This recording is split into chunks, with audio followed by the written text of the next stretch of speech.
మా అమ్మ ఇవాళ అరుణాచలం బొగ్గైంది అరుణాచలం పోతుంది. నిన్ననేమో మా అమ్మ అర్చలు చేసింది కానీ కుదరలేదంట. మస్తు బాధపడ్డది, ఫోన్ చేసి ఏడుపు మొహం చేసింది. అందుకే మా అమ్మకి సర్ప్రైజ్ ఇద్దామని నేను నైట్ బియ్యం నానబెట్టి ఇగో నేను నా దోస్తు అర్చలు చేసినాం.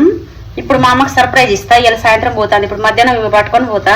మరి హ్యాపీగా ఫీల్ అవుతుందో కనకలు తీస్తుందో చూద్దాం. వస్తారమ్మా ఇది చూడు.